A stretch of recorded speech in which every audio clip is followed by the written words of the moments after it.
Chapitre 5. Les herbages envoyaient l'odeur de l'été. Des mouches bourdonnaient, le soleil faisait luire la rivière, chauffait les ardoises. La mère Simon, revenue dans la chambre, s'endormait doucement. Des coups de cloche la réveillèrent. On sortait des vêpres. Le délire de Félicité tomba. En songeant à la procession, elle la voyait comme si elle l'eût suivie.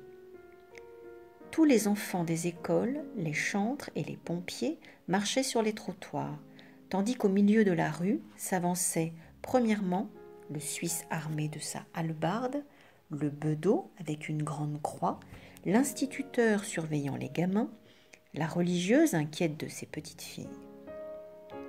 Trois des plus mignonnes, frisées comme des anges, jetaient dans l'air des pétales de rose. Le diacre, les bras écartés, modérait la musique, et deux encenseurs se retournaient à chaque pas vers le Saint-Sacrement que portait, sous un dais de velours ponceau tenu par 4 fabriciens, monsieur le curé dans sa belle chasuble.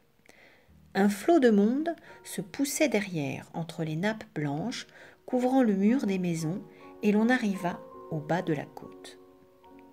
Une sueur froide mouillait les tempes de Félicité. La Simone l'épongeait avec un linge, en se disant qu'un jour, il lui faudrait passer par là.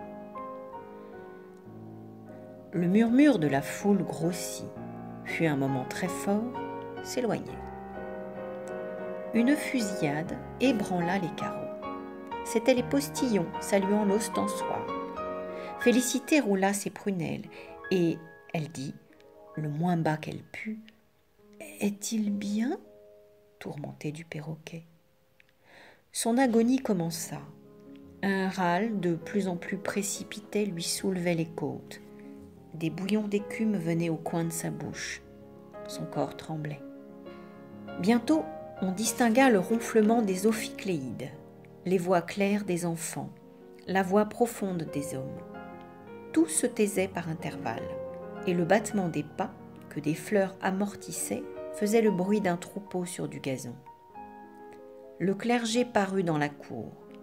La Simone grimpa sur une chaise pour atteindre à l'œil de bœuf, et, de cette manière, dominait le reposoir. Des guirlandes vertes pendaient sur l'autel, ornées d'un falbala au point d'Angleterre. Il y avait au milieu un petit cadre enfermant des reliques, 2 orangers dans les angles, et tout le long, des flambeaux d'argent et des vases en porcelaine d'où s'élançaient des tournesols, des lys, des pivoines, des digitales, des touffes d'hortensia. Ce monceau de couleurs éclatantes descendait obliquement du premier étage jusqu'au tapis se continuant sur les pavés, et des choses rares tiraient les yeux. Un sucrier de vermeil avait une couronne de violettes, des pendeloques en pierre d'Alençon brillaient sur de la mousse. 2 écrans chinois montraient leur paysage. Loulou, caché sous des roses, ne laissait voir que son front bleu, pareil à une plaque de lapis. Les fabriciens, les chantres et les enfants se rangèrent sur les 3 côtés de la cour. Le prêtre gravit lentement les marches et posa sur la dentelle son grand soleil d'or qui rayonnait. Tous s'agenouillèrent. Il se fit un grand silence, et les encensoirs, allant à pleine volée, glissaient sur leurs chaînettes. Une vapeur d'azur monta dans la chambre de Félicité.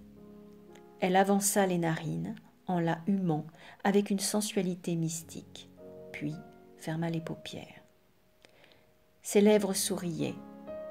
Les mouvements du cœur se ralentirent, un à un, plus vagues chaque fois, plus doux, comme une fontaine s'épuise, comme un écho disparaît. Et quand elle exhala son dernier souffle, elle crut voir dans les cieux entr'ouverts un perroquet gigantesque planant au-dessus de sa tête.